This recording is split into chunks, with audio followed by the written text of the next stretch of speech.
Hi everyone, this is future Will here, back in his happy or at least marginally less miserable place at the bottom of the garden. The course of this video you're going to watch me being stuck, and so if you get through towards the end, that'll kind of show you where I'm still a little bit stuck on this curved piece. So if I wouldn't expect everyone to sit through all my ramblings, but anyone who does have any knowledge about building the aircraft, any advice in the comments would be gratefully received. So yeah, if you want to, just skip forward to the last 5 minutes or so and you should be able to see what I'm struggling with. I do have other resources that I can call on, so I'm going to try and do a bit of research and also do a bit more cross-referencing of drawings and stuff like that, but I'm just a bit stumped by something where I don't know what the tolerances are like. I don't know. I mean, I've been treating the whole build as a sort of to the nearest millimetre thing. I may be overdoing it. So yeah, but if anyone who owns or has built one of these aircraft and is interested in and can be bothered to watch this all the way through, or at least the last 5-10 minutes of it, then I'd much appreciate any advice in the comments, and I'll see if I can have a breakthrough of my own on my own resources.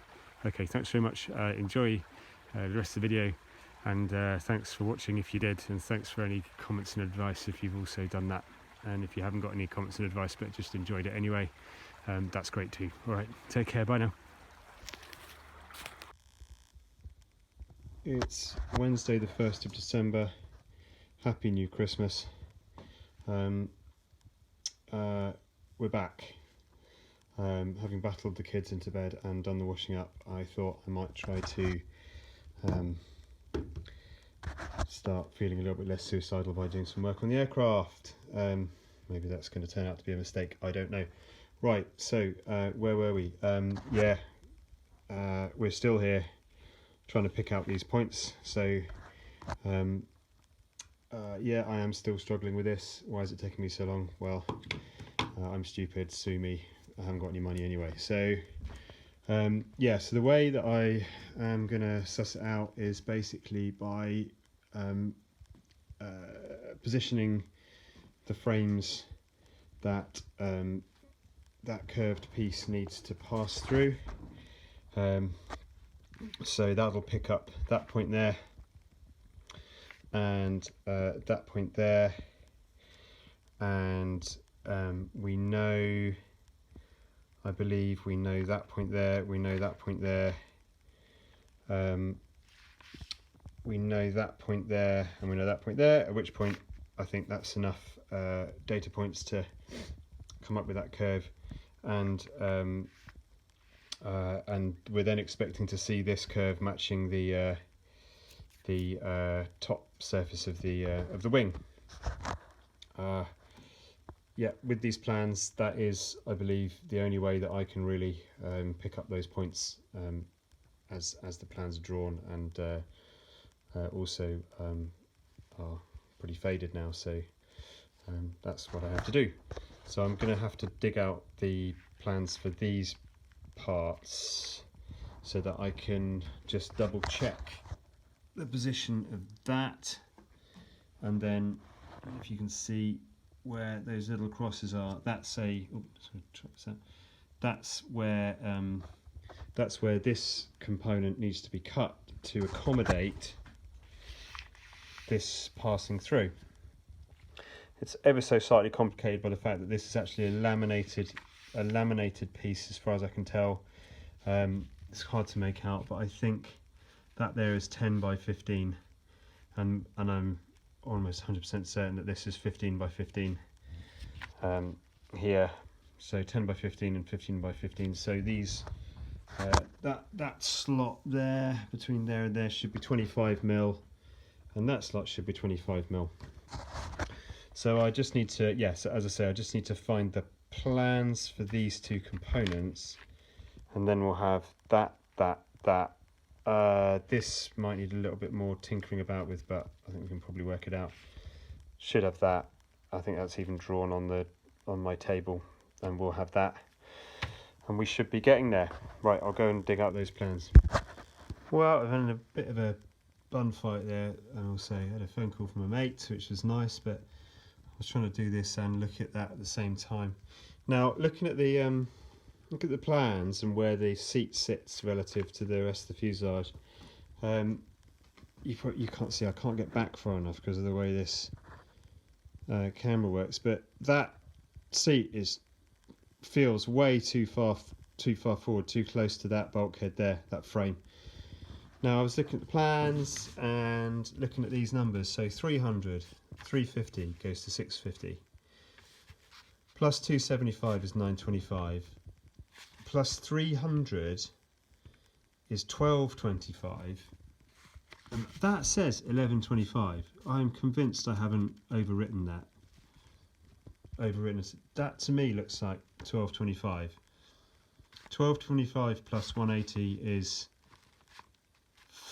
1405, so that stacks up, but that number should be 1225, not 1125. Now I noticed that I had a bit of an issue down here with this 1133, and I've got 1043 question mark,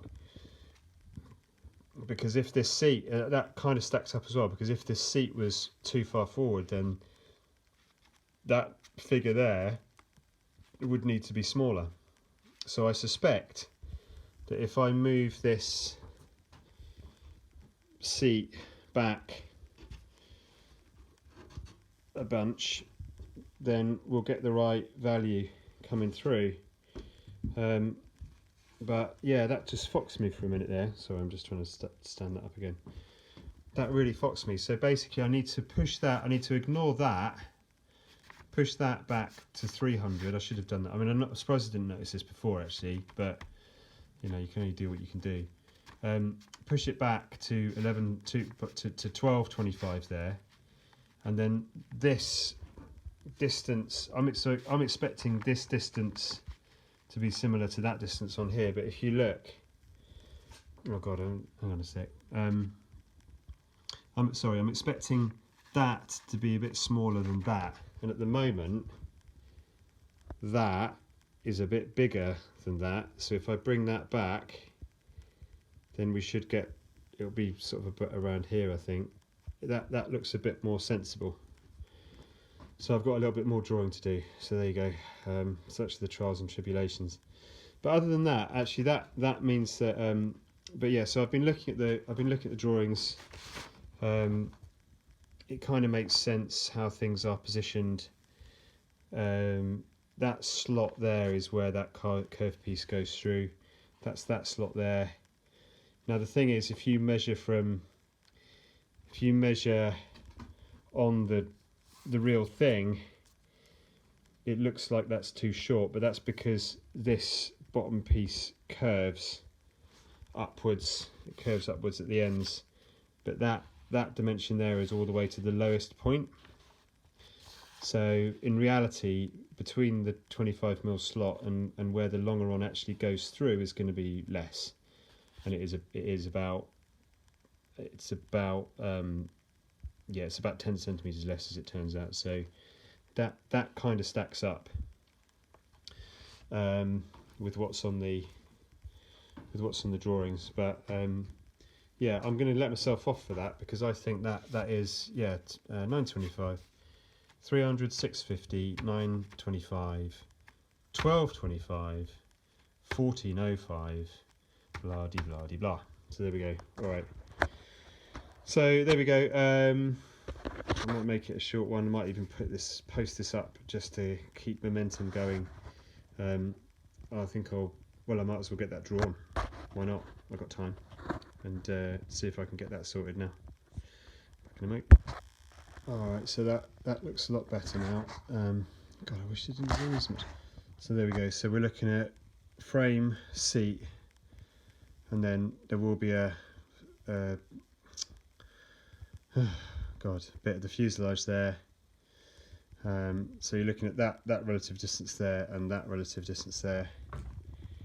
And then if we look at the plans, that equates to that distance there and that distance there. So just take that, do that again. That distance there and that distance there.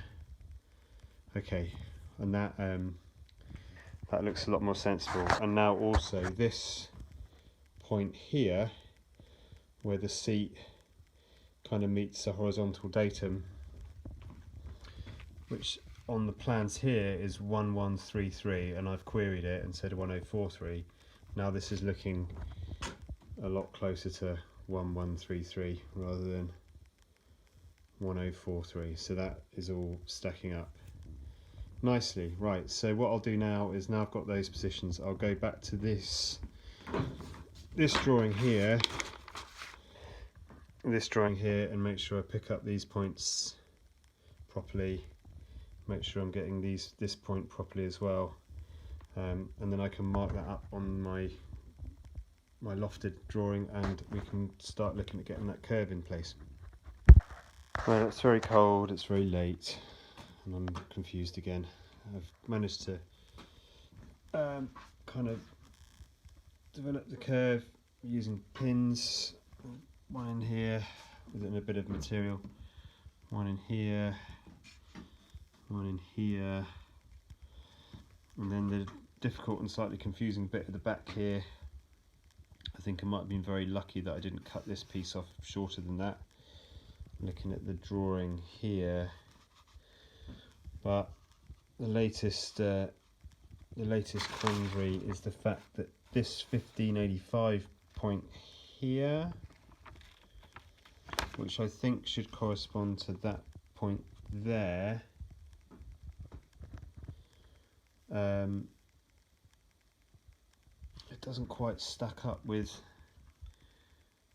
where it is. That's here, not down here. 1585 is there as measured from all the way along from the front. That just doesn't make sense. It could be like an annotation error maybe, I'm not sure. I was expecting this to, I'll see if I can get the shot right, but it does kind of follow the curve of the top of the wing, but not very well. I mean, it's sort of kind of narrow, thick, narrow as it goes around. Admittedly, the line is actually the top of the top of this piece of material, not the bottom. But so it's kind of trying, but it just doesn't feel right, and I'm a bit freaked out about. So the back of the wing would genuinely sit there. I'm freaked out first of all that I could have cut this off a lot shorter than I should have done. I think it probably needs to be cut to about there, on the basis of this little drawing, which is that part of the assembly. But even this drawing, right, if I look at that, that's 100, nice. That's 40 or thereabouts, nice. This is, it says 100, but it's only 95. Just not the kind of accuracy that you'd hope for, really. And I'm also not quite sure what's going on here. Why there's that? Is that a fillet of material? Because on here it looks like, yeah, there's a bit of material in there. I haven't actually cut this to length yet, so it looks like there's a fillet of material. But here it doesn't. It looks like the material runs all the way down to the wood there. So, oh god, I don't know. Just a bit weird. And I literally have no idea what the tolerances are on this. I mean, if this is kind of, I don't know, something that you put some fillet, like you sort of mould in some sort of material to cover that interface up, or you cut it to fit when you fit the wing. It's just probably the most likely thing is that you cut that to fit when you actually put the wing off of the wing up to the fuselage, because that's how these things are. As my inspector said, if you're thinking too hard about it, you're overthinking it, you should just get on with it. But I don't really want to get that wrong, because the whole, yeah, I just don't want to get that wrong. And really frustratingly, they don't give a dimension here. I mean, I could scale it off the drawing, but the scale is quite large and it's not, I don't know, it's not ideal. I could scale up the drawing though, but on the basis of that lot down there, I'm not sure how much I trust the drawings. But I could scale it just to give me an extra bit of comfort that I was getting it right at this point. I'm pretty sure these points are fine, but it's this point here that is a bit proving to be a bit of a problem. But anyway, it's too late to really get into all that now, so I'll have to stop and pick it up again tomorrow, or the next time I'm doing anything on this. Okay, well, we'll see. What I might try and do is find, I think these parts have been made up already, so if I can find them in my box of bits, maybe I can offer them up to this area and see what if they tell me anything or give me any comfort that I'm not going completely down the wrong route. I guess I could also, if I put the, yeah, I don't know. Oh God, well, I suppose no one said building a home-built aeroplane was easy, did they? I didn't think it would be something this simple would be this hard. It'll be good to know how much tolerance we've got on this bit here. If I don't get it absolutely dead on, is that the whole thing bloody ruined, or is it? Have I got? I mean, it can't be, because that would be a silly way to design the thing. But anyway, we'll see.